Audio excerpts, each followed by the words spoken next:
अकथितं च, यह भी एक कर्म संज्ञा का सूत्र है।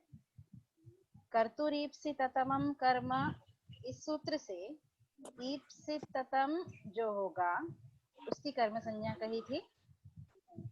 तथा युक्तम चानीप्सितम से जो अनीप्सित है उसकी भी कर्म संज्ञा हो जाएगी, ऐसा कहा था। अब अकथितम च इस सूत्र से क्या होना है ये हम पढ़ेंगे, ठीक है। अकथितम च, इसमें समास न कथितम अकथितम, जो न कहा गया है ना। अब किसके द्वारा नहीं कहा गया, क्या नहीं कहा गया, ये समझते हैं। सिद्धांत कौमुदी में इस सूत्र का अर्थ कैसे दिया है? अपादानादि विशेषैः अविवक्षितं कारकं कर्म संज्ञं स्यात्। अपादानादि विशेषैः अविवक्षितं कारकं कर्म संज्ञं स्यात्। अपादान इत्यादि, अपादान, संप्रदान, अधिकरण, करण, कर्म, कर्ता और हेतु, इनके द्वारा जो अविवक्षितम मतलब अनुक्तम, अनुक्त जो कारक है उसकी कर्म संज्ञा इस सूत्र से विधान की जाती है, ठीक है।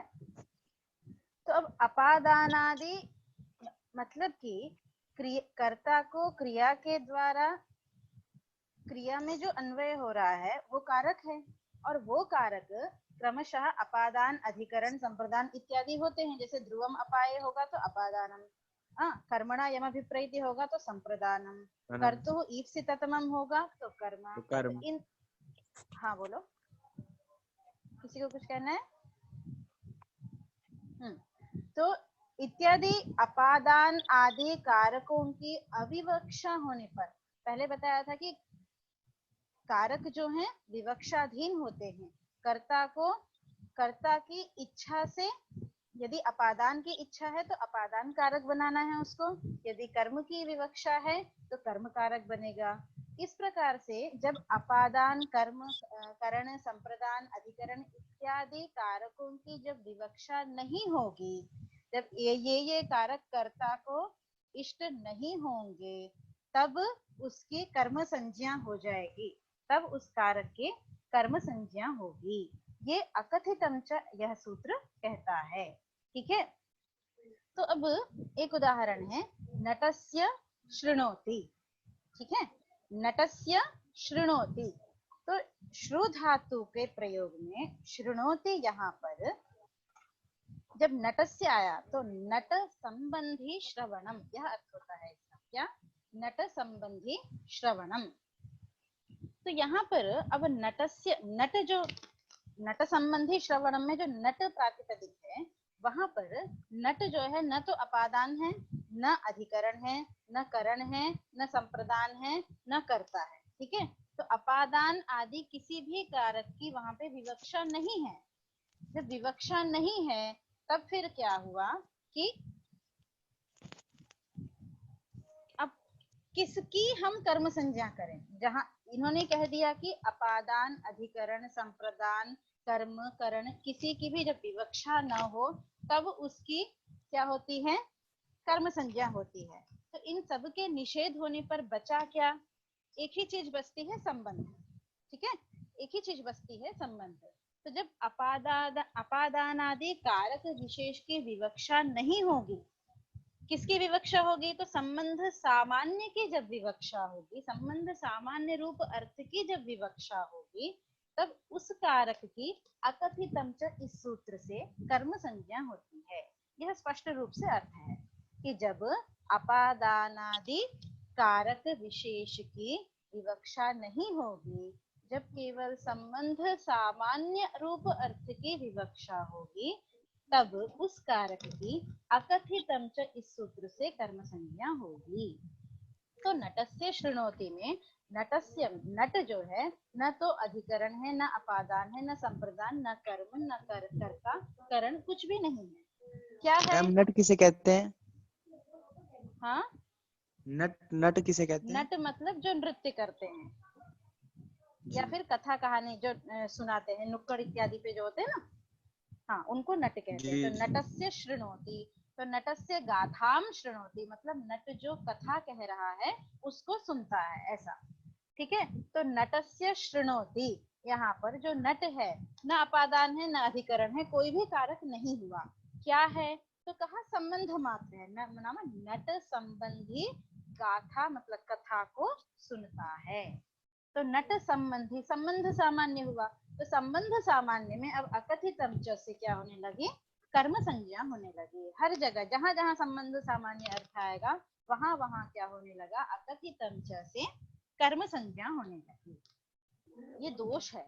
तो हमें नटस्य में कर्म संज्ञा नहीं चाहिए बल्कि षष्ठी ही चाहिए, संबंध ही अर्थ चाहिए। तो फिर क्या करना चाहिए, तो इस दोष को हटाने के लिए महाभाष्यकार ने एक श्लोक वार्तिक पढ़ा है ना, जिसमें परिगणन किया है कि किन किन धातुओं के प्रयोग होने पर अकथितम च से कर्म संज्ञा होगी। ऐसा श्लोक वार्तिक में कुछ धातुओं का परिगणन किया है। तो कौन सी वो धातुएं हैं, सिद्धांत कौमुदी में भी दे रखी है कारिका, दुह, याच, पच, दंड, रुधिर, प्रच्छ, ची, ब्रू, शासु, जी, मथ, मथ धातु से मंथ, मुष, स्तेय, ये द्वादश धातु हैं, 12 धातु हैं। और नी, नी मतलब णी प्रापणे, ह्री मतलब ह्री, कृष, वह, ये 4 धातुएं हैं, है ना। तो इनको कहा कर्मयुक्त स्याद अकथितम, है ना, कर्मणा युज्यते तदेव अकथितम कर्म। ठीक है मैम, इन द्विकर्मक भी कहते हैं ना। हाँ, इसमें जो 4 धातु है ना, नी, ह्री, कृष, वह, ये 4 धातुएं इसीलिए अलग से पढ़ी, एक साथ नहीं पढ़ी, क्योंकि ये जो 4 धातुएं हैं वो द्विकर्मक है, इसलिए इन 4 धातुओं का अलग से पाठ कर दिया है। ठीक है, तो ये ऊपर की 12 धातुएं और ये 4 धातुएं, इनका जब प्रयोग होगा तब ये कर्मणा युज्यते इति कर्मयुक्त, है ना। ये कर्मयुक्त मतलब इनके प्रयोग में अकथितम च इस सूत्र से कर्म संज्ञा होगी।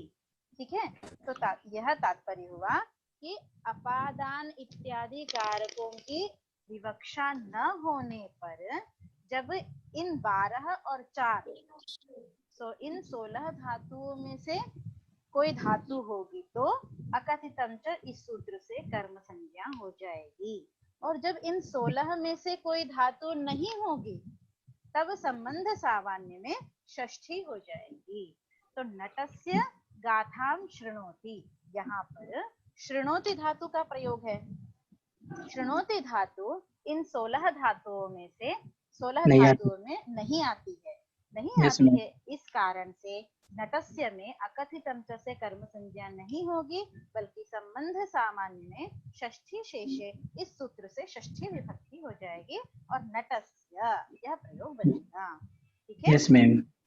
हाँ, तो अब हम इन सूत्रों के उदाहरणों पे चलते हैं। उदाहरण जो है कारिका में जो धातुएं पढ़ी गई हैं उसका अनुसरण करके ही उदाहरण यहाँ पे समझाया जाएगा। ठीक है, तो जैसे सबसे पहली धातु है दुह धातु। दुह धातु का उदाहरण बताया है गाम दोग्धी पयः, गाम दोग्धी पयः, है ना। तो अब यहाँ इस उदाहरण का अर्थ क्या हुआ, गाम दोग्धी पयः का तो कहते हैं दोग्धी, दोग्धी मतलब दुहता है ना, दोग्धी मतलब दुहता है, गाय का दूध दुहता है। ठीक है, गाय का दूध दुहता है। तो दोहन क्रिया में दूध जो है गाय से अलग हो रहा है ना। दोहन क्रिया में दूध गाय से अलग हो रहा है।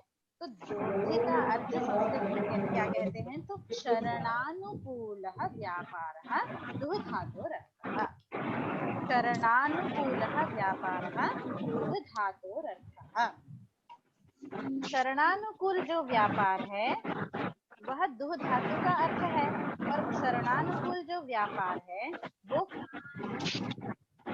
आश्रितत्वात् मतलब दूध पर आश्रित है। शरणानुकूल दोहन क्रिया तब तक नहीं होगी जब तक गाय में दूध विद्यमान नहीं होगा। गाय में दूध विद्यमान नहीं होगा तब तक दोहन क्रिया फलीभूत नहीं होगी, है ना। मतलब दोहन क्रिया से हमें फल प्राप्त नहीं होगा। जैसे कभी कभी बछड़ा गाय का दूध पी जाता है, ठीक है, तो हम दोहन क्रिया तो कर लेते हैं लेकिन हमें फल की प्राप्ति नहीं होती है। तो जब पूछा जाता है कि दूध दुह लिया, तो उत्तर क्या आता है, दुहा तो लेकिन दूध की प्राप्ति नहीं हुई। मतलब क्या हुआ कि दोहन क्रिया की होने पर भी फल प्राप्ति नहीं हुई है।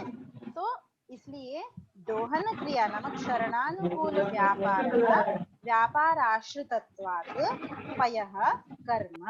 तो शरणानुकूल जो व्यापार है वो दूध पर आश्रित होने के कारण से दूध जो है कर्म हुआ, ठीक है। जब कर्म हुआ ईप्सिततम होने से कर्तुरीप्सिततमं कर्म, इस सूत्र से पयः की कर्म संज्ञा हो गई।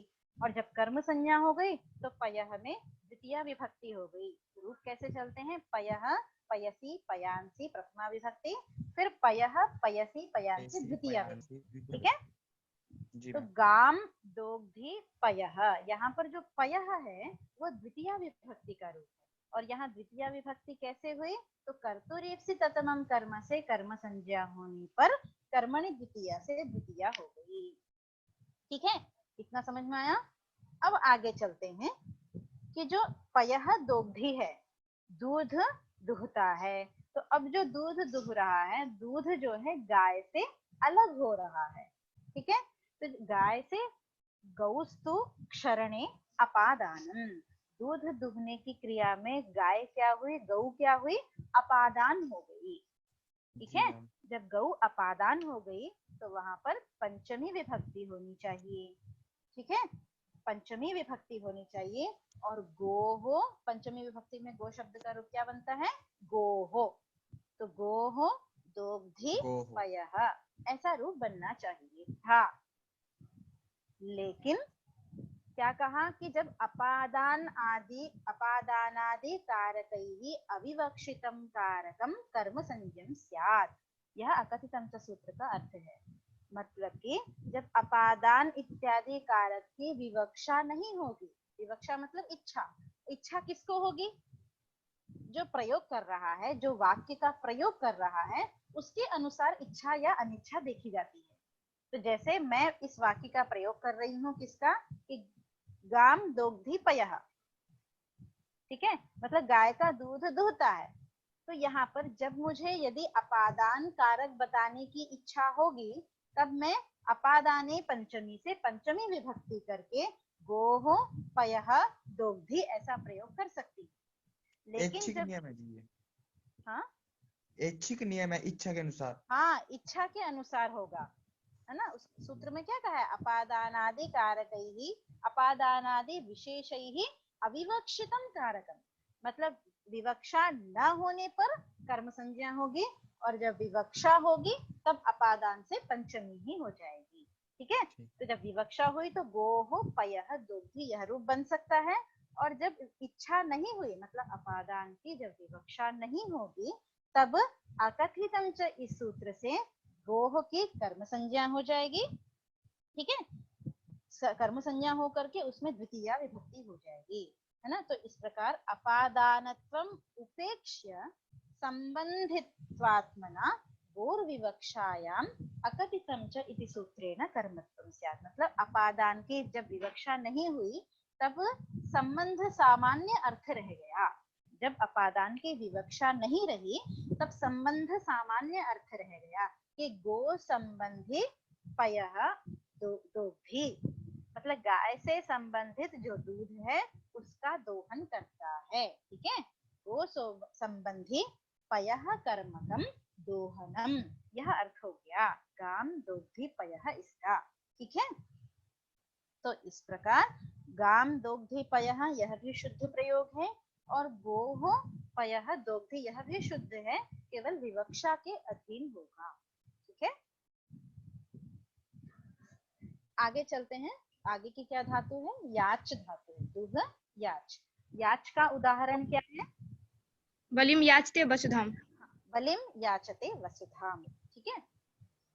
तो याचते याचते का अर्थ क्या होता है कि मांगना, ठीक है, मतलब मह्यम देहि, याचते मतलब मह्य देहि इति प्रार्थना, यह प्रार्थना मुझे दे दीजिए, इस प्रकार मांगना ही याच धातु का अर्थ है ना। और बलि क्या है, तो बलि नामकः कश्चन असुर विशेषः, वो एक राक्षस विशेष है जो कि यहाँ पे करता है, ठीक है।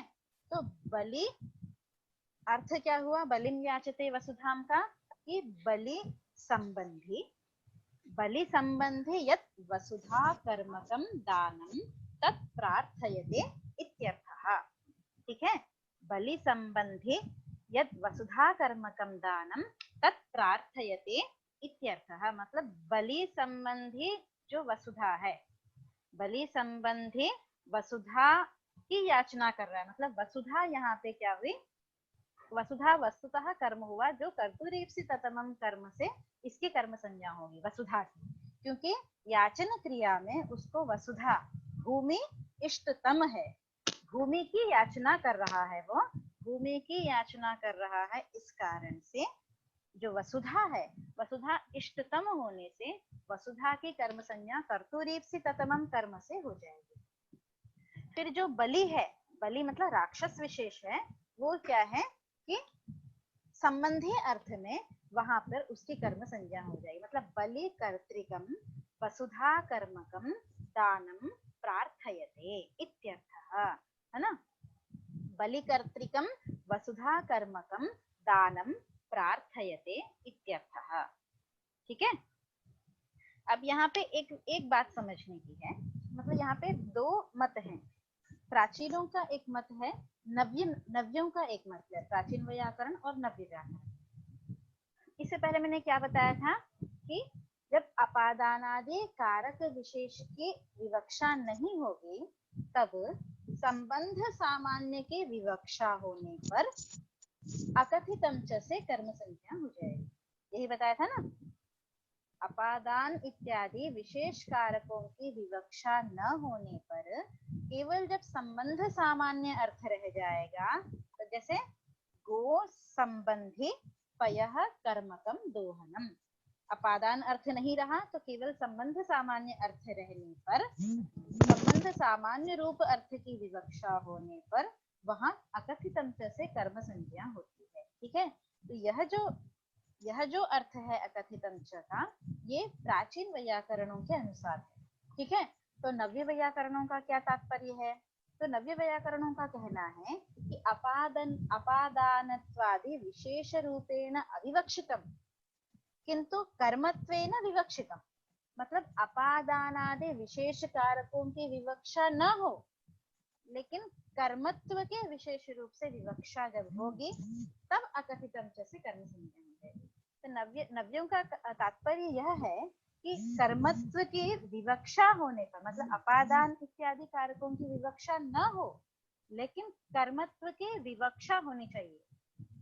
प्राचीन ने क्या कहा था कि संबंध सामान्य की विवक्षा हो तब कर्म संज्ञा हो जाएगी, लेकिन नव्यों का कहना ये है कि कर्मत्व की विवक्षा मतलब मुझे, जैसे गाम दुग्धि पयः, यहाँ पर गो संबंधी ऐसी विवक्षा होने पर अकथितम से कर्म संज्ञा कर दी। नव्यों का कहना ये है कि गो संबंधी केवल दूध नहीं चाहिए, मतलब गाय संबंधी केवल दूध नहीं चाहिए, बल्कि दूध दुहने में गाय को जब कर्म बनाने की इच्छा हो, गाय को जब कर्म बनाने की इच्छा हो तभी अकथितम से कर्म संज्ञा होगी, है ना। मतलब कर्मत्व की विवक्षा होनी चाहिए तभी कर्म संज्ञा हो। यदि कर्मत्व की विवक्षा नहीं है, केवल संबंध सामान्य है कि गाय संबंधी दूध का दोहन, तब नहीं, मतलब तब जो है केवल प्राचीनों के मत में होगी। नव्यों के मत में तो जब कर्मत्व की इच्छा होने पर ही अकथितम से कर्म संज्ञा होगी, ठीक है। ये थोड़ा सा भेद है नव्य और प्राचीन आचार्यों के मत में, वैयाकरणों के मत में, ठीक है। तो बलि कर्तृकम वसुधा कर्मकम दानम, बलिम याचते वसुधाम, इसका क्या अर्थ हुआ, बलि कर्तृकम वसुधा कर्मकम दानम प्रार्थयते इत्यर्थः। यहाँ पर कर्ता, बलि कर्तृकम है ना, तो बलि क्या है, कर्ता है।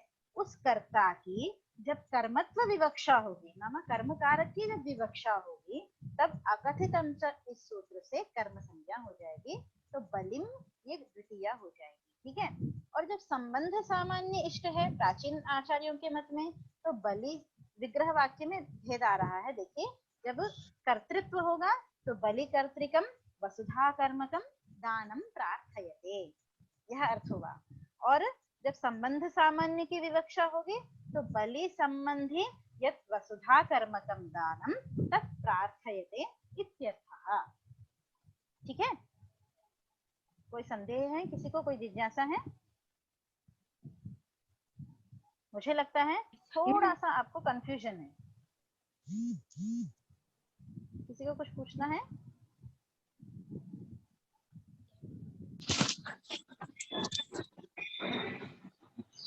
आगे चलें?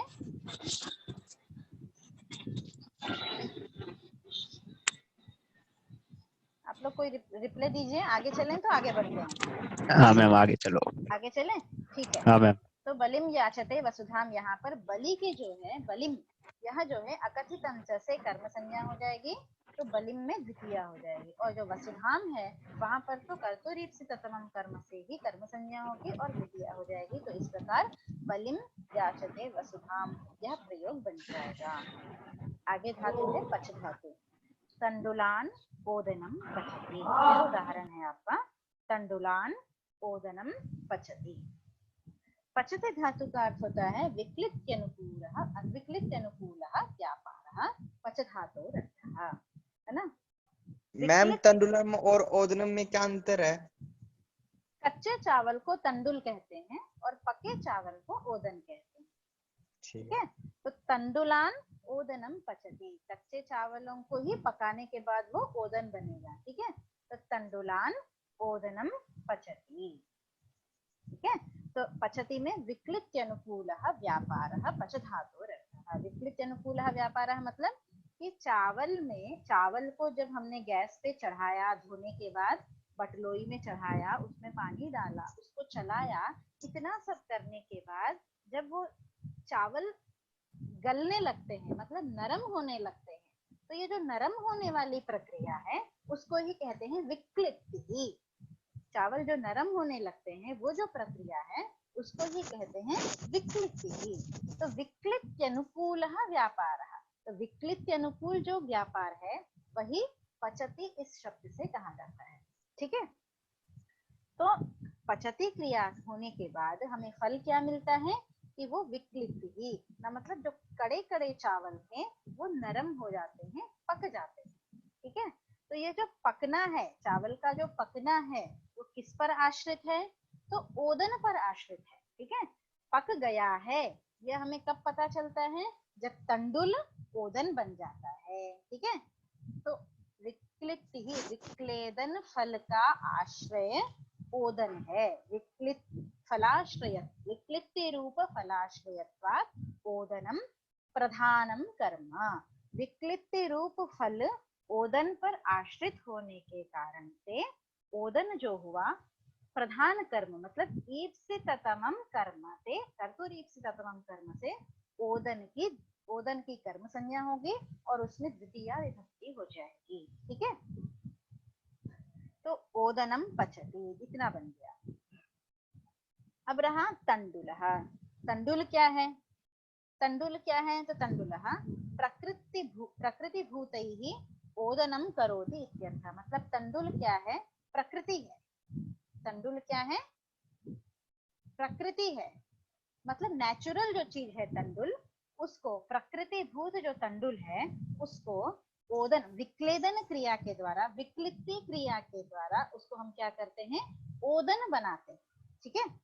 ओदन बनाते हैं। तो यहाँ पर तंडुल संबंधिनीं ओदन जनिकां विक्लित्तिं निवर्तयति इत्यर्थः। तंडुल संबंधिनीं ओदन जनिकां विक्लित्तिं निर्वर्तयति इत्यर्थः। मतलब तंडुल से संबंधी ओदन मतलब तंडुल से संबंधित जहाँ पे ओदन को उत्पन्न कर रहा है, मतलब जिस ओदन का तंडुल से संबंध है ना, उसको ओदन जनिकाम विक्लितिम निवर्तयति, यह इसका अर्थ हो जाएगा, तंडुलान ओदनम पचति यहाँ पे, ठीक है। तो यहाँ पर संबंध सामान्य रूप विवक्षाया, जब संबंध तंडुल संबंधी ओदन ओदनम पचति, तंडुल संबंधी ओदन कर्मकम विक्लेदनम, ये तो संबंध सामान्य रूप विवक्षायाम अकथितं च इति सूत्रेण अत्र कर्म संज्ञा भवति। अकथितं च इस सूत्र से तंडुल की कर्म संज्ञा हो जाएगी, ठीक है।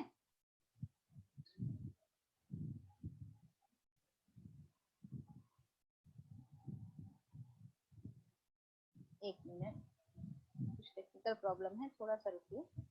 हाँ,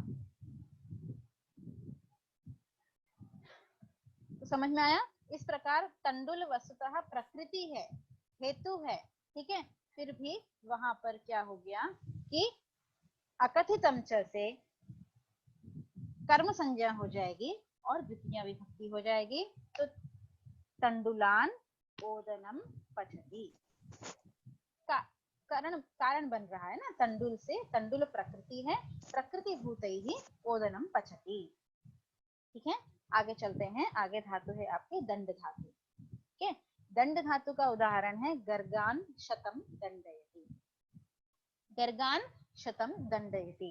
दंड धातु का अर्थ क्या है, तो यहाँ पे गर्गान शतम दंडयति से क्या कह रहे हैं कि गर्गेभ्यः सुवर्ण शतम गृह्णाति इत्यर्थः, मतलब गर्ग नाम का एक समूह है, ठीक है, गर्ग नाम का एक समूह है, मतलब गर्ग गोत्र के कुछ लोग हैं, उन्होंने कुछ अपराध किया, इस कारण से राजा ने क्या किया कि उनको दंड दिया। क्या दंड दिया, तो गर्गेभ्यः सुवर्ण शतम गृह्णाति, तो गर्ग गोत्र के जो लोग हैं उनसे सुवर्ण शतम मतलब 100 सुवर्ण के सिक्के उनसे दंड रूप में लिए, मतलब 100 रुपए का उनको फाइन लगाया, ठीक है। वो जो 100 रुपए का फाइन लगाया उसी को कहा कि गर्गेभ्यः सुवर्ण शतम गृह्णाति, दंड रूप में गर्गान शतम दंडयति, ठीक है। तो इस प्रकार दंड धातु का अर्थ क्या हुआ कि ग्रहणानुकूलः व्यापारः, ताड़न इत्यादि के द्वारा ताड़नादिना गर्गेभ्यः शतम गृह्णाति इत्यर्थः, ठीक है। तो ग्रहणानुकूलः जो व्यापार, ग्रहण करना, 100 रुपयों का ग्रहण किया राजा ने, तो ग्रहण करने में जो शतम है मतलब 100 रुपए है, वो शतम प्रधान कर्म बन रहा है। जब शतम प्रधान कर्म बन रहा है तब कर्तुरीप्सिततमं कर्म से शतम में द्वितीया हो जाएगी, ठीक है। तो शतम दंडयति ऐसा प्रयोग बन जाएगा। अब ये जो ग्रहणम है, ग्रहणम का परकीय द्रव्यस्य परस्वत्व निवृत्ति पूर्वकम स्वीकरणम, यह अर्थ होता है, ठीक है। परकीय द्रव्यस्य परस्वत्व निवृत्ति पूर्वकम स्वीकरणम, मतलब जो 100 रुपए थे वो गर्ग के ही थे, परकीय द्रव्य था, मतलब गर्ग के जो रुपए थे उनसे गर्ग से उसका स्वामित्व छीन कर परस्वत्व की निवृत्ति करके, निवृत्ति पूर्वक उन 100 रुपयों का स्वीकार राजा ने किया, यह अर्थ है यहाँ पे दंडयति इसका, कि परकीय द्रव्यस्य परस्वत्व निवृत्ति पूर्वकम स्वीकरणम एव अत्र दंडयति इत्यस्य अर्थः, है ना। तो यहाँ पे जब परस्वत्व की निवृत्ति की, ठीक है, तो सत्व की निवृत्ति में 100 रुपए जो हैं, शतम 100 रुपए जो हैं वो गर्गों से उनका विश्लेष हो रहा है, ध्यान दीजिएगा। 100 रुपयों की जब हमने परस्वत्व की निवृत्ति की, मतलब गर्ग के जो 100 रुपए थे उसको राजा ने ले लिए, मतलब 100 रुपयों का विश्लेष हो गया, किससे, गर्ग से। गर्ग से 100 रुपयों का विश्लेष, मतलब पहले तो वो गर्ग के थे, अब वो किसके हो गए, राजा के हो गए, तो गर्ग से 100 रुपयों का विश्लेष हो गया, है ना। तो विश्लेष होने के कारण से वहां पर अपादान संज्ञा हो जाएगी, ठीक है। अपाये सति विश्लेषे सति यद ध्रुवम, ठीक है, गर्ग से 100 रुपए अलग हुए, राजा के बन गए। तो 100 रुपए अलग होने पर ध्रुव क्या है, गर्ग है। जैसे पत्रम वृक्षात पत्रम पतति में पत्र वृक्ष से अलग हो गया, तब वृक्ष की अपादान संज्ञा हो गई। उसी प्रकार से गर्ग से 100 रुपए अलग हुए, राजा के हो गए, तो जो गर्ग हैं उनकी अपादान संज्ञा होनी चाहिए। जब गर्ग की अपादान संज्ञा विवक्षित नहीं है, वस्तुतः गर्ग की अपादान संज्ञा होनी चाहिए, लेकिन जब अपादान संज्ञा विवक्षित नहीं होगी, अपादान संज्ञा की अविवक्षा में अकथितंच इस सूत्र से गर्ग की कर्म संज्ञा हो जाएगी, और कर्मत्व की विवक्षा होने पर वहां पे कर्मणि द्वितीया से द्वितीया होगी, और जब द्वितीया होगी तभी द्वितीया के बहुवचन में गर्गान शतम दंडयति, गर्गान यह बनेगा, और फिर गर्गान शतम दंडयति यह प्रयोग बनेगा। समझ में आया आप सभी को? ठीक है, तो गर्ग इस प्रकार गर्गान शतम दंडयति में भी अपादान की अविवक्षा होने पर अकथितम से कर्म संज्ञा होगी। आगे चलते हैं, रुधिर धातु है आगे, ठीक है। उदाहरण है गाम अवरुणद्धि व्रजम, गाम अवरुणद्धि व्रजम, ठीक है। यहाँ पे अवरुणद्धि में रुध धातु है। रुध धातु का अर्थ क्या है? गाम अवरुणद्धि व्रजम, इस उदाहरण का अर्थ क्या है कि व्रजम मतलब गौशाला, जहाँ पे गायों को बांधा जाता है, ठीक है, जहाँ गायों को बांधा जाता है उसको कहते हैं व्रजम, है ना। तो व्रज में मतलब गौशाले में गायों को रोकता है, ठीक है, गौशाले में गाम गायों को अवरुणद्धि मतलब रोकता है, ठीक है। तो यहाँ पे अवरुणद्धि का अर्थ क्या हुआ कि निर्गम प्रतिबंधनानुकूल द्वार विधानादि व्यापार, मतलब जो गायें बाहर जा रही थी, निर्गमन कर रही थी, उनका प्रतिबंधन करना, और उस प्रतिबंधन के लिए क्या करना पड़ेगा, उनको द्वार इत्यादि का विधान करना, द्वार इत्यादि बंद करने पड़ेंगे। तो निर्गम प्रतिबंधनानुकूल द्वार विधानादि व्यापार रुध धातोरर्थः, ठीक है। निर्गम प्रतिबंधनानुकूल द्वार विधानादि व्यापार रुध धातोरर्थः।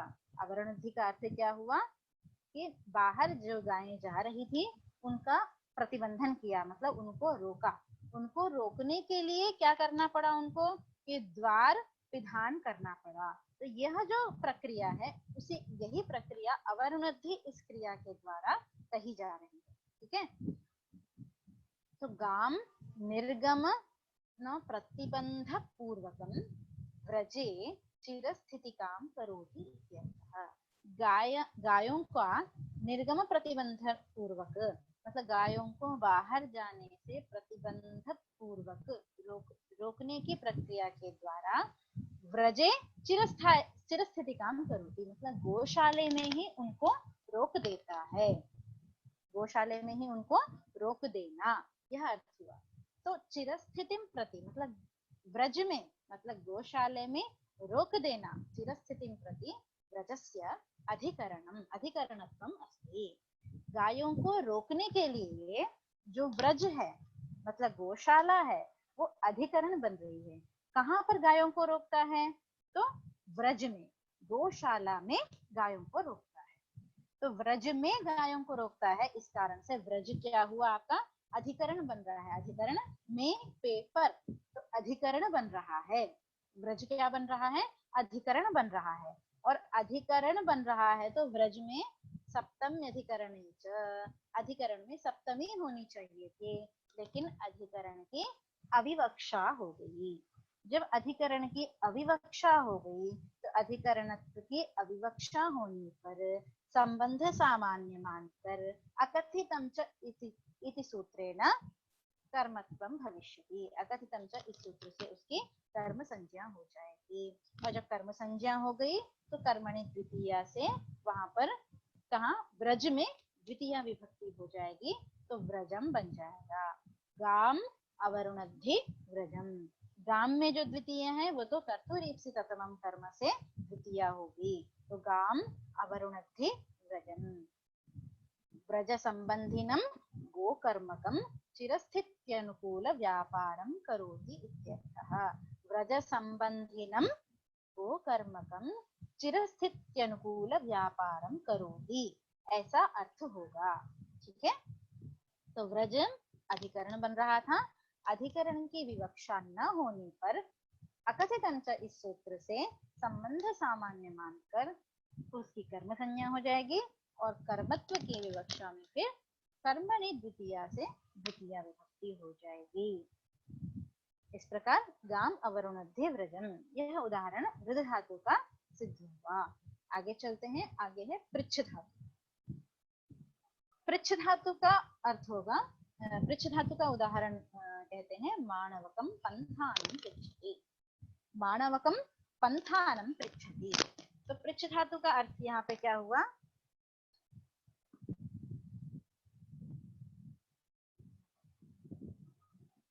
कि किसी राही ने कोई रास्ते में जा रहा था, उसने किसी बालक को देखा, माणवक को देखा और उससे मार्ग पूछा। मार्ग की जिज्ञासा होने पर, मतलब वो राह भटक गया था, भूल गया था, तो उसने राह की मार्ग की जिज्ञासा होने पर उसने उस बालक से मार्ग पूछा। ठीक है, तो केन पथा गंतव्यम, केन पथा गंतव्यम इत्यभिलाषादि रूप व्यापारः पृच्छ धातुरर्थः।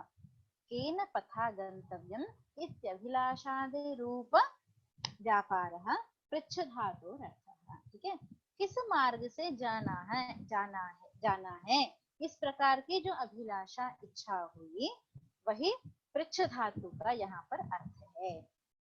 ठीक है, तो यहाँ पर जो है पृच्छति, किम पृच्छति, पंथानम पृच्छति।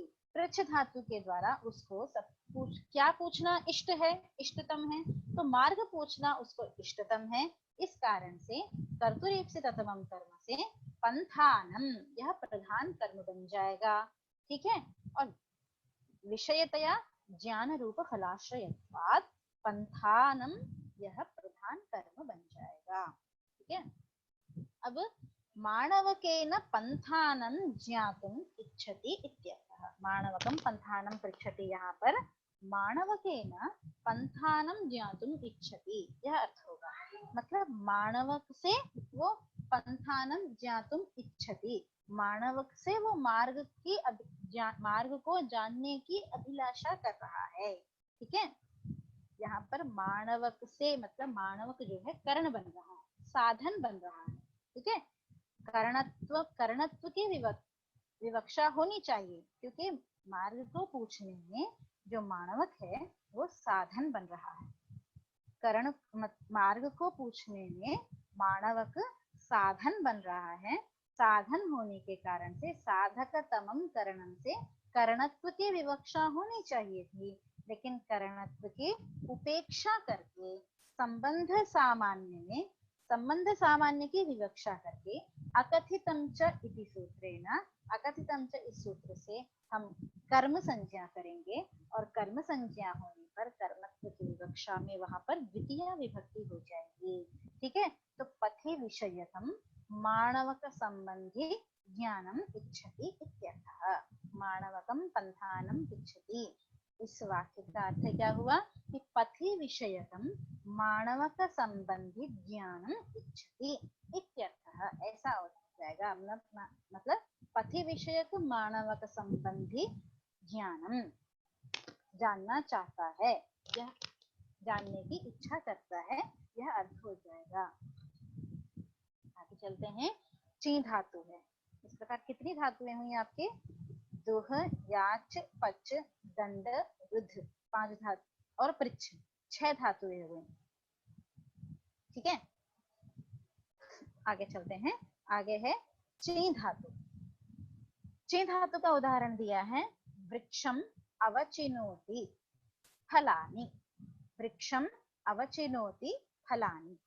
ठीक है, वृक्षम अवचिनोति फलानि, यहाँ पे वृक्षात प्रच्याव्य, प्रच्याव्य मतलब चुनना, वृक्षात प्रच्याव्य फलानि आदत्ते, मतलब वृक्ष से फलों को चुन चुन कर, वृक्ष से फल को चुन चुन कर आदत्ते लाता है, यह अर्थ हुआ। ठीक है। अत्र चयन विषयत्वात् फलानि प्रधानं कर्म, यहाँ पे चिनोति अवचिनोति इस धातु का विषय बन रहा है फल। ठीक है। किसको चुनना इष्ट है? तो फलों का चयन करना इष्ट है। तो इष्टतम होने के कारण से फल जो है वो प्रधान कर्म बनेगा। प्रधान कर्म बनेगा तो कर्तुरीप्सिततमं कर्म से फलानि में द्वितीय विभक्ति हो जाएगी। ठीक है। अब फलानि अवचिनोति, फलों का चयन कर रहा है। फलों का चयन कहाँ से कर रहा है? तो चयन क्रियायाम अवधिभूतम भवति वृक्षम, वृक्ष जो है अवधिभूत बन रहा है, वृक्ष से फल को चुनता है। तो फलों का जब चयन किया तो वृक्ष क्या हुआ? अवधि हो गया। अवधि होने के कारण से वृक्ष अवधित्वात् वृक्षः अपादानं भवति। चयन क्रिया में अवधिभूत होने के कारण से वृक्ष अपादान होगा। अपादानत्व की विवक्षा होनी चाहिए थी, लेकिन जब अपादानत्व की विवक्षा नहीं होगी, केवल संबंध सामान्य की विवक्षा होगी, तो संबंध सामान्य की विवक्षा होने पर अकथितम च इस सूत्र से कर्म संज्ञा हो जाएगी, और जब अकथितम च से कर्मत्व हो जाएगा तो कर्मत्व की विवक्षा में द्वितीया हो जाएगी। कर्मणि द्वितीया इति सूत्रेण द्वितीया विभक्ति भविष्यति। तो इस प्रकार वृक्ष में अपादानत्व की विवक्षा न होने पर अकथितम च से कर्म संज्ञा होने पर द्वितीया हुई, और द्वितीया होने पर वृक्षम अवचिनोति फलानि, यह प्रयोग सिद्ध होगा। आगे धातु है ब्रूहि धातु। ब्रूहि धातु का उदाहरण दिया माणवकम धर्मम ब्रूते, और ब्रू धातु के बाद है शास धातु। शास धातु का भी यही उदाहरण बन जाएगा, माणवकम धर्मम शास्ति। ठीक है। तो दोनों को साथ लेकर चलते हैं, माणवकम धर्मम ब्रूते, माणवकम धर्मम शास्ति। यहाँ पे ब्रूते इसमें बोधनानुकूल व्यापारः ब्रूहि धातुरर्थः, शासनानुकूल व्यापारः शास धातुरर्थः। ठीक है। बोधनानुकूल व्यापार मतलब उसको बोध हो जाए, इस प्रकार का जो व्यापार है बोधन के अनुकूल, उसको ज्ञान हो जाए, बोध हो जाए, इसके लिए ब्रूते ब्रूहि धातु का प्रयोग किया है। तो ब्रूते जब वो वाचन करेगा, बोलेगा, तो वचन क्रिया के द्वारा उसको बोध हो जाएगा। ठीक है। तो माणवकम धर्मम ब्रूते, ब्रूते इस क्रिया का विषय धर्म बन रहा है। तो धर्म का कथन इष्टतम होने से, धर्म ईप्सिततमम होने से, कर्तुरीप्सिततमम कर्म से प्रधान कर्म बन जाएगा धर्मम ब्रूते। ठीक है। अब उसके बाद माणवक जो है धर्मम ब्रूते, धर्म किसके लिए कह रहा है? धर्म का वाचन, धर्म का कथन या धर्म का शासन किसके लिए कर रहा है? तो मानवक के कल्याण के लिए कर रहा है। तो इस प्रकार मानवक जो है संप्रदान बन जाएगा, कर्मणा यम अभिप्रैति तत्संप्रदान। तो मानवक संप्रदान हो रहा है। संप्रदानत्व की विवक्षा होनी चाहिए थी, लेकिन संप्रदान की जब विवक्षा नहीं होगी, संप्रदानत्व की उपेक्षा करके संबंध सामान्य के विवक्षा में वहां पर अकथितम च से हम कर्म संज्ञा कर देंगे, और कर्म संज्ञा होने के कारण से द्वितीया हो जाएगी। तो माणवकम ऐसा बनेगा, चतुर्थी नहीं होगी। माणवकाय धर्मम बोधयति, इस अर्थ में कर्म संज्ञा होने पर द्वितीया होकर के माणवकम धर्मम ब्रूते या फिर माणवकम धर्मम शास्ति, यह प्रयोग बनेगा। तो इस प्रकार से आपकी धातुएं हो गई दुह, याच, पच, दंड, रुध, पृच्छ, ची, ब्रू, शास। ठीक है। 9 धातुएं हो गई हैं। आगे आपकी 16 धातुएं थी, 9 में से बाकी की जो बची हुई धातुएं हैं उनके प्रयोग भी इसी प्रकार से होंगे। लेकिन मुझे लगता है कि आज यहाँ पर समाप्त कर दिया जाए, क्योंकि बहुत कंटिन्यू पढ़ रहे हैं तो छात्रों को भी मुझे लगता है कि, क्या बोलते हैं आप लोग, बोलिए आगे पढ़ा कंटिन्यू करें या फिर यहाँ खत्म किया जाए पाठ को? 1 घंटा हो गया है।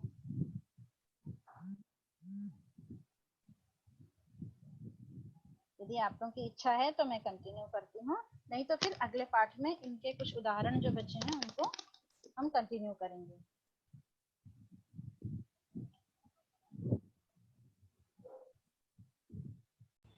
मैम 3 बजे फिर लेंगी ना? नहीं, आज 3 बजे नहीं लेंगे जी। और यदि आपकी इच्छा हो तो हम सर से बात करते हैं, गोविंद सर से। Hello sir.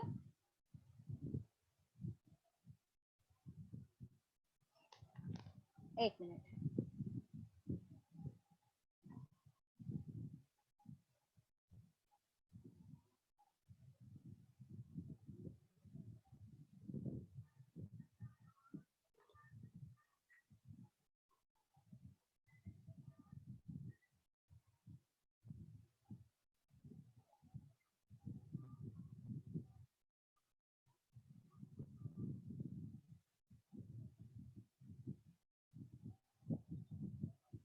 हाँ सर।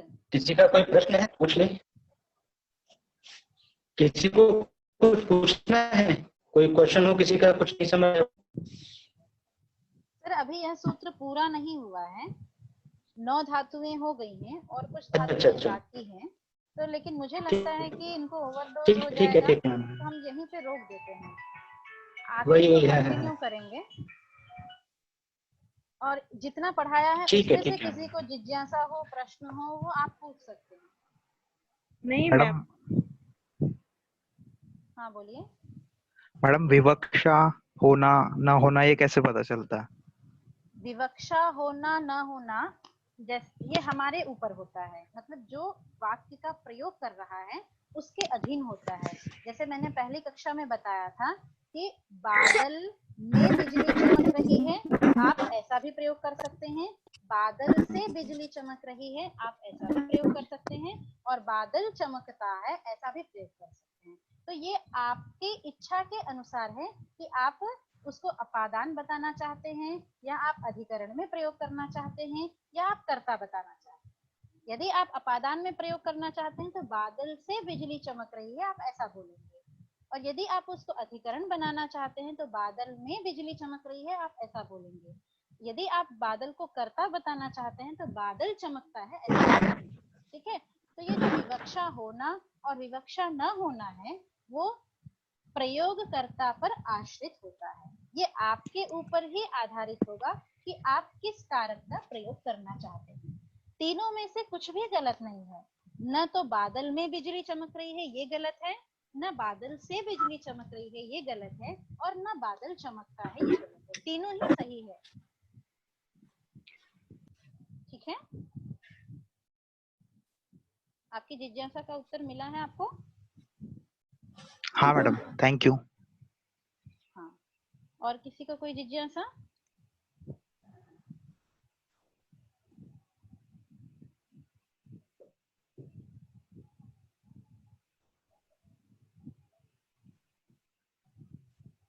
हेलो,